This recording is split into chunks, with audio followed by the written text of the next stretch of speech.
Estamos de regreso, qué bueno que sigue con nosotros. Y ahora sí vamos a entrar de lleno en el tema de la infraestructura aeroportuaria del país. Damos la bienvenida a esta mesa de trabajo a Fernando Gómez, él es analista en el sector aeronáutico y sobre todo de la infraestructura. Muchísimas gracias, Fernando, por estar con nosotros.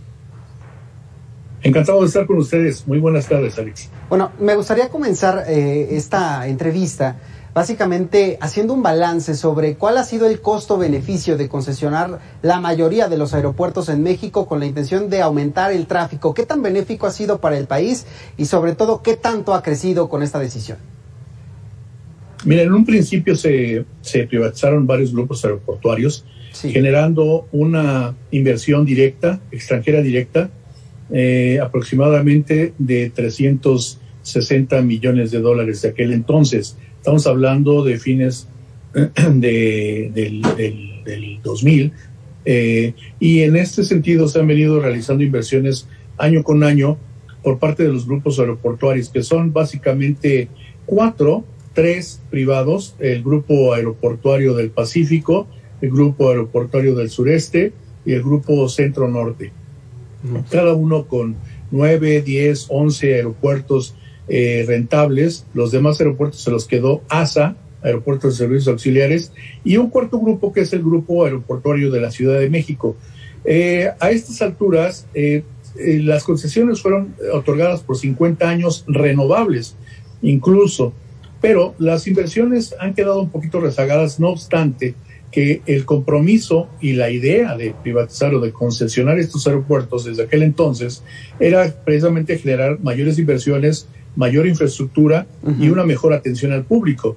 En un inicio sí se hicieron inversiones, pero básicamente en áreas comerciales, restaurantes, duty free, locales comerciales, algunas áreas de servicios, pero no así en áreas operativas, que es donde está el principal problema de algunas terminales hoy por hoy demasiado utilizadas, como la Ciudad de México, Guadalajara, Cancún, Monterrey, Tijuana, que sí han tenido inversiones también, pero que hacen falta de acuerdo a los planes quinquenales, llamados dentro de los planes maestros. Hace falta todavía muchas inversiones por realizar.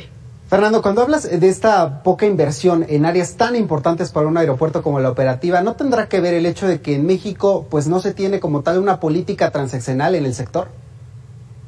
Exacto, diste el clavo, precisamente porque no hay una continuidad en la planeación de esta optimización de infraestructura. Cada 6 años están renovando, cada 6 años estamos inventando si hay un nuevo aeropuerto, si hay un nuevo sistema de aeropuertos para atender la saturación del Valle de México.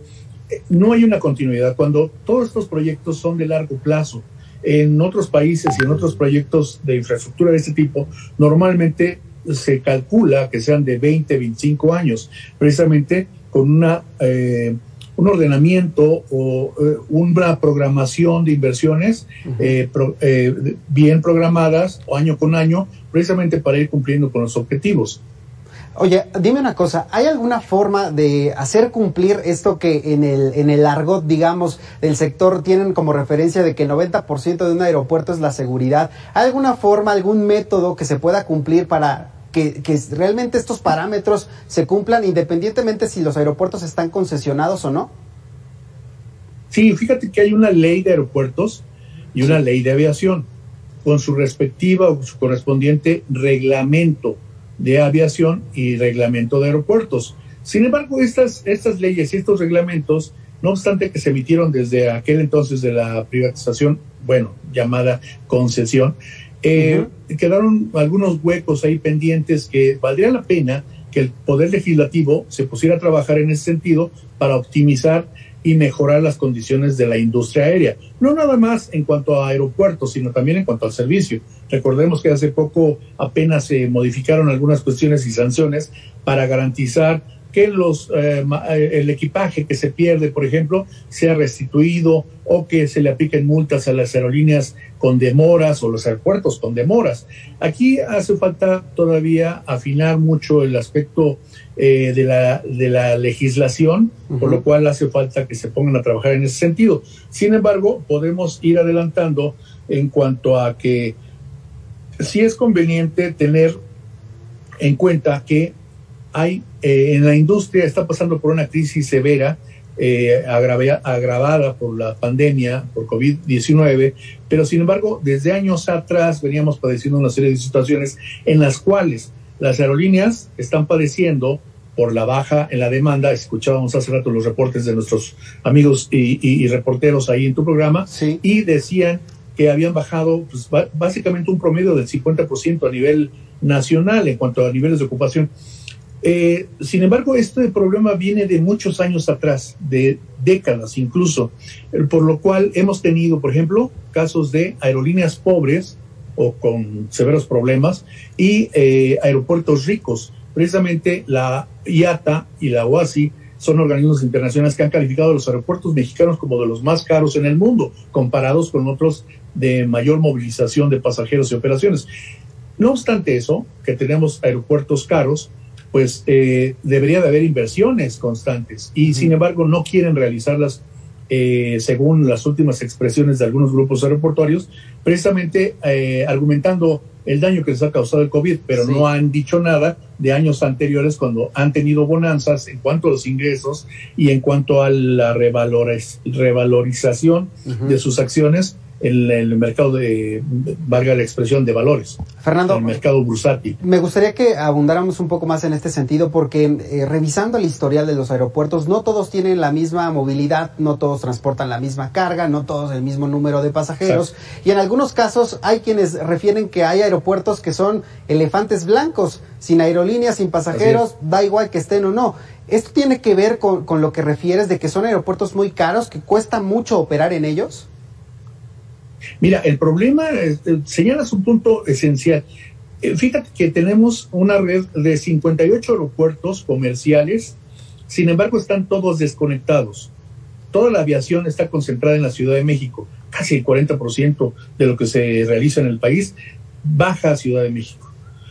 Cuando deberíamos tener, además de Guadalajara, Monterrey, Cancún, Tijuana, deberíamos tener otros aeropuertos regionales que detonen esas áreas de la República y que atiendan otro tipo de aviación. Tenemos una descoordinación en ese sentido, pero este problema data de décadas, de sexenios atrás. Tenemos una serie de rutas, por ejemplo, las 10 más rentables están peleadas por las mismas aerolíneas, cuando la experiencia en el mundo te indica que debes de regionalizar o controlar los mercados de acuerdo a determinadas aerolíneas, como en Estados Unidos. Si bien compiten todas las aerolíneas, pero tienen su aeropuerto clave o ancla, por ejemplo, American en Nueva York, United en Atlanta, diferentes aerolíneas en Los Ángeles, en Continental en Houston, tienen sus bases operativas, digamos, de control regional de vuelos. Sí. Aquí todos compiten por las mismas 10 rutas rentables y tenemos rutas abandonadas con aeropuertos también subutilizados. ¿Qué es lo que hace falta? Pues detonar esos aeropuertos para generar mayores fuentes de empleo, reactivar la economía regional, conectar mejor al país a lo largo y ancho de la República Mexicana y no tener un aeropuerto hoy por hoy ya casi no tan saturado por la pandemia, pero que prontamente volverá a los niveles de saturación como ya lo hemos venido padeciendo desde hace 30 años con el caso de la Ciudad de México. Pero Santa Lucía nos va a ayudar mucho, ¿no?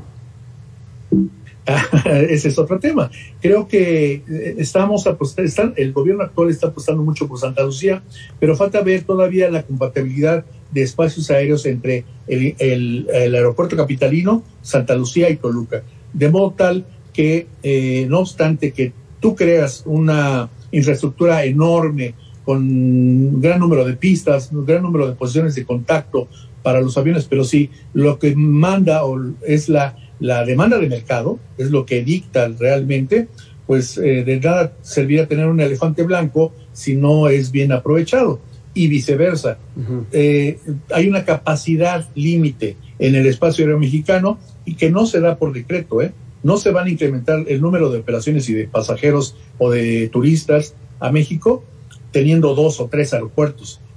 No, esto lo dicta la demanda de mercado, claro. Lo dicta el mercado es el que manda, y para esto hace falta crear un destino atractivo, competitivo, con el Caribe en el exterior, no nada más es Cancún, está el Caribe, de otros países que también están compitiéndonos con respecto a la captación de estos turistas de Europa y Norteamérica principalmente. Me llama la atención esto que refieres, porque hoy se daba a conocer que ya el gobierno mexicano estaba listando el rediseño del espacio aéreo, que tenía por ahí 11 proyectos para hacerlo. ¿Con qué frecuencia se hace esto, sobre todo en vísperas de que tengamos un nuevo aeropuerto como el de Santa Lucía? Mira, este aeropuerto requería precisamente la certificación de estas autoridades aeronáuticas internacionales, precisamente para empezar con la viabilidad, ver la viabilidad de realizar una inversión de este tipo. Se está haciendo al revés, ni modo, corren un grave riesgo porque podría haber precisamente la imposibilidad de contar con esos permisos o con esas certificaciones, por lo cual aumentaría el riesgo de operaciones para las aerolíneas y obviamente habría quienes incluso podrían ampararse de no volar en estos aeropuertos. Precisamente por eso se requiere esta certificación. Ahorita está teniendo acercamientos precisamente con estas autoridades para generar esa certificación, pero debió de haber sido al revés. Es un tema delicado, es un tema que confiere, que llama mucho a la seguridad, precisamente porque uno de los factores esenciales del transporte aéreo es la seguridad y la rapidez, ¿no? Si se incumple con uno de estos dos, pues hay un grave riesgo en ese sentido. Hay que tomar en cuenta que la derrama económica que se genera en este sector aeronáutico, que incluye aeropuertos, aerolíneas y servicios aeronáuticos y aeroportuarios, equivale a más del 3.5% del Producto Interno Bruto del país. Esto es 30,000 millones de dólares al año. Dime tú si no es importante esta derrama que se genera y toda esta expectativa. No nada más es generar un aeropuerto más, como el de Santa Lucía, que ya operaba como aeropuerto militar, o inventar otro nuevo aeropuerto. Es generar una red de aeropuertos que estén unidos y que ofrezcan una solución integral al desarrollo y a la economía nacional en materia turística y de transportes. Fernando, te agradezco mucho estas reflexiones aquí en Mega Noticias TVC. Encantado de estar con ustedes, a tus órdenes siempre.